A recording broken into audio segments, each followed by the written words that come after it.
রব্বুল আলামিন ডাক দিয়ে বলেন, ওয়ালাউ আরাদুল খুরুজ লাআদ্দু লাহু উদ্দাতান ওয়ালাকিন কারিহাল্লাহুম বিআসাহুম ফাসাব্বাতাহুম ওয়া ক্বিলা কুদু মাআল কাঈদিন। সূরা তাওবা আয়াত নাম্বার 46। এই আয়াতটা আজকে মূল আলোচনার বিষয়টা ছিল, কারণ শাবান মাসের আজকে 3 তারিখ পার হয়ে যাচ্ছে, রমাদান চলে আসছে। আপনার প্রস্তুতির আপনার জন্য রমাদান সহজ এবং কঠিন হবে। আপনি এখন থেকে যেমন প্রস্তুতি নেবেন, রমাদান সেরকম হয়ে আপনার সামনে হাজির হবে। এই আয়াতটা তাবুকের যুদ্ধের জন্য নাজিল হয়েছে।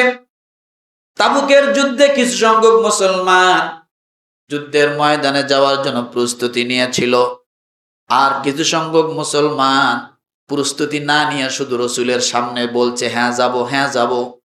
কিন্তু তাবুকের যুদ্ধে যেদিন নবীজি যায়, সেদিন তাদেরকে আর খুঁজে পাইলেন না। আল্লাহর নবী একটু মনকষ্ট পেয়ে গেলেন যে তাদের সবকিছু ঠিক ছিল, বাগানে ভালো ফসল ছিল, যুদ্ধে যাওয়ার মতো তাদের সওয়ারি ছিল, সবকিছু থাকার পরও তারা কেন আসলো না? আল্লাহ তাআলা এই আয়াতটা নাজিল করে দিয়ে ডাক দিয়ে বলে, নবীজি, তারা আগের থেকে প্রস্তুতি ছিল না, তারা যাবে এরকম মনের মধ্যে কোনো কিছু ছিল না। তারা ঘরের মধ্যে একজন প্যারালাইসিসের রোগী যেমন পড়ে থাকে, তারা ওই রকমই ছিল। কিন্তু আগে থেকে প্রস্তুতি না নেওয়ার কারণে তাদের যাওয়ার কোনো ইচ্ছাই ছিল না। এই সূরা তাওবার 46 নম্বর আয়াত দ্বারা এই শাবান মাসকে আমরা একটা জিনিস বুঝি, এখন থেকে আমরা যদি প্রস্তুতি নেই, তাহলে রমাদানটা আমাদের জন্য ওই রকম হইয়াই কি, কথা বলেন না? আর এখন থেকে যদি চিন্তা করি ডাক্তারের কাছে যাব, কোন ডাক্তার একটা প্রেসক্রিপশন লিখে দেয়, খালি কবে যে রোজা রাখবেন না, আপনার গ্যাস্ট্রিক, আপনি না খেয়ে থাকলে সমস্যা, আপনি 3 বেলা পেট চুক্তি ভাত খাইবেন রমজান মাসে, এই একটা খালি প্রেসক্রিপশন পাইলেই তো হয়। ডাক্তার 1000 টাকার জায়গায় 5000 টাকা ভিজিট দিব দরকারে, আছে না নেই? আর আইনে খালি হুজুরে দেব, হুজুর রোজা থাকার খুব ইচ্ছা ছিল হুজুর, ডাক্তারে না করছে হুজুর, কেমনে থাকি? আছে না? ডাক্তারে না করছে কেমনে থাকি? আহা, আপনি শ্রোতা খুঁজতেছেন, আপনি শ্রোতা খুঁজতেছেন, আপনার এই শ্রোতায় কাজ হবে না। সত্যিকার যদি আপনি অসুস্থ থাকেন সেটা ভিন্ন জিনিস, আর অসুস্থতার ভান করিয়ে যদি আপনি রোজা না রাখেন, গত রমজানে যারা রোজা ছিল তারা এই রমজানে অনেকে বেঁচে আছে, অনেকে নাই। আবার গত রমজানে যারা রোজা রাখে নাই তারাও অনেকে বেঁচে আছে, অনেকে নাই। তাহলে 2 দলের মানুষ, কেউ রোজা রেখে মারা গেল, কেউ রোজা না রেখে মারা গেল, 2 জন কি সমান হবে? যারা বেঁচে আছে, কেউ রোজা রাখার পরেও বেঁচে আছে, কেউ রোজা না রাখার পরেও, দিন কিন্তু সবারই গেছে। যারা রোজা রাখছে, রোজা রাখার কারণে মানুষ মারা গেছে। হ্যাঁ, আপনি কি চিন্তা করেন? এই জন্য এখন থেকে প্রস্তুতি নেন, আমি রোজা রাখবই, আমি রোজা। কেন আপনি রোজা রাখবেন? ছোট্ট একটা কথা বলে শেষ করে দেই, সময় শেষ। কোন মানুষ যদি রমাদান মাসে রোজা রাখে, একটা নফল হয়ে যায় একটা ফরজের সমান। কিসের সমান? একটা নফল হয় একটা ফরজের সমান। একটা ফরজ হয় 70টা ফরজের সমান। একটা দিন হয় 70টা দিনের সমান।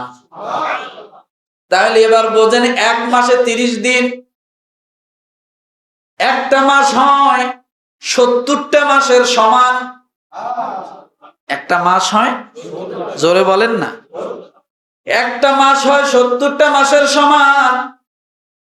কিন্তু আপনি 11 মাস পরে যে রোজা পাচ্ছেন, 11 মাস আপনি সঠিকভাবে আমল করতে পারেন নাই, আপনি সঠিকভাবে নামাজ পড়তে পারেন নাই, আপনি সঠিকভাবে ভালো কাজগুলো করার ইচ্ছা থাকার পরেও পারেননি। অফিসের ঝামেলা, ব্যবসার ঝামেলা, অলসতা, শয়তানের ওয়াসওয়াসায় পরে বিভিন্নভাবে পারেন নাই। কিন্তু রমাদান মাসে আপনি সঠিকভাবে রোজা রাখার জন্য নিয়ত করেছেন, রমাদান মাসে ভালো করে নামাজগুলো পড়ার নিয়ত করেছেন, রমাদান মাসে কোরআন তেলাওয়াতের জন্য শাবান মাস থেকে প্রস্তুতি নিয়েছেন, আপনার জন্য রমাদান হবে একটা মাস। কয় মাসের সমান? কিয়ামতের ময়দানে যখন উঠবেন, আল্লাহর আদালতের সামনে যখন আল্লাহ দেখবে আপনার নামাজ ঠিক নাই, আপনার হজ ঠিক নাই, আপনার ভালো কাজগুলো তেমন নাই, 11 মাস নাই, কিন্তু একটা মাস আছে, আল্লাহ বলবে চলবে না, তোমার 11 মাসের কোনো আমল দেখতেছি না, যাও, তোমার জন্য জাহান্নাম। ওই দিন আল্লাহর সামনে বান্দা দাঁড়িয়ে বলবে, আল্লাহ, তোমার নবী বলেছে একটা নফল ফরজের সমান, একটা সুন্নাত 70টা সুন্নতের সমান, একটা ফরজ 70টা ফরজের সমান।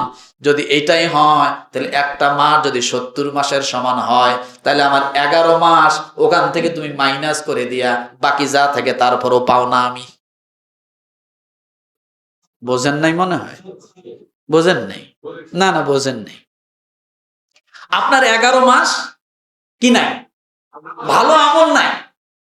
কিন্তু আপনি মনে করেন এবার রমজানে এখন থেকে পাক্কা নিয়ত করছেন, সব রোজা রাখবেন, নামাজ পড়বেন, কোরআন তেলাওয়াত করবেন, পুরো রমজান মাসটা খুব ভালো করে আমলের সাথে কাটাবেন।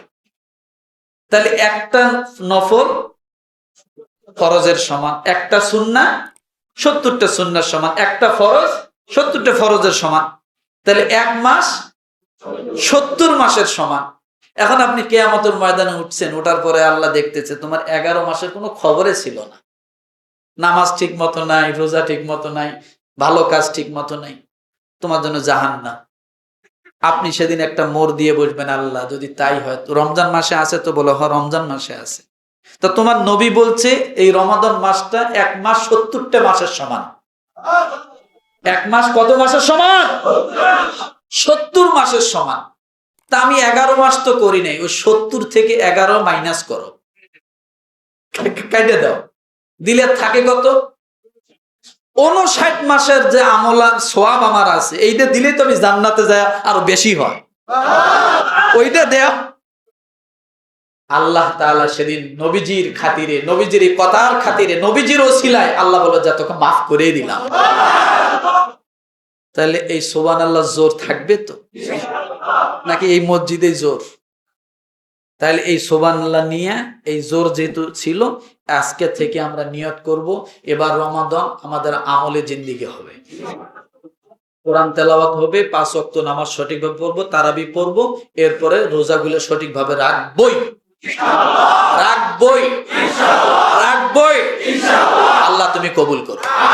ওয়া আখির দাওয়ানা আনিল হামদুলিল্লাহি রাব্বিল আলামিন।